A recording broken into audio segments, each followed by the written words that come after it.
I have two different hats. One side, I'm an entrepreneur. I have my own company, Eduvo, in the field of education. And the other side, and that was my role today, I'm the president of the Swiss Startup Association, and we were talking about the startup ecosystem in Switzerland. I'm Michael. I'm the CEO, founder of a deep tech startup called Xelon.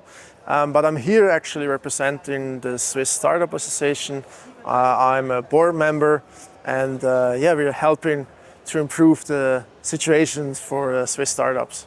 We were talking about startups, Michael and myself, and there were different topics. I think one very important topic for all the future founders was about investors, how to attract investors, how to negotiate with investors, how about valuation, how about giving shares to investors. And I think it's important because you need some money to grow your business.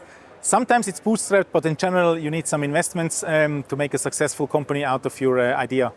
We covered a couple of topics. One topic was definitely the examples of very successful startups and scale-ups, unicorns that we have in Switzerland, because I think that's very important to have these role models for potential founders, for new people, to have these role models in Switzerland, to understand that it's actually possible to build a very successful company out of Switzerland.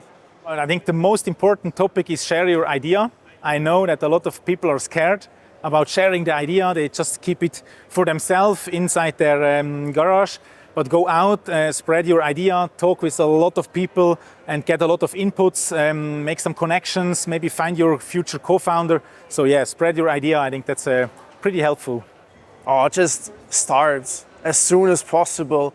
Go out, because at the end you need the feedback of your potential customers about your idea, about the pricing. So it's very important, especially if you build software. It's basically very easy. There's plenty of examples out there where companies started to generate leads and signups even before they had the actual product. So they just had a website and they had a sign-up button. And so it's important to start to validate your idea before you invest a lot of time into coding and into get investors on board. So just start as soon as possible, because you will get the feedback, and that's so valuable.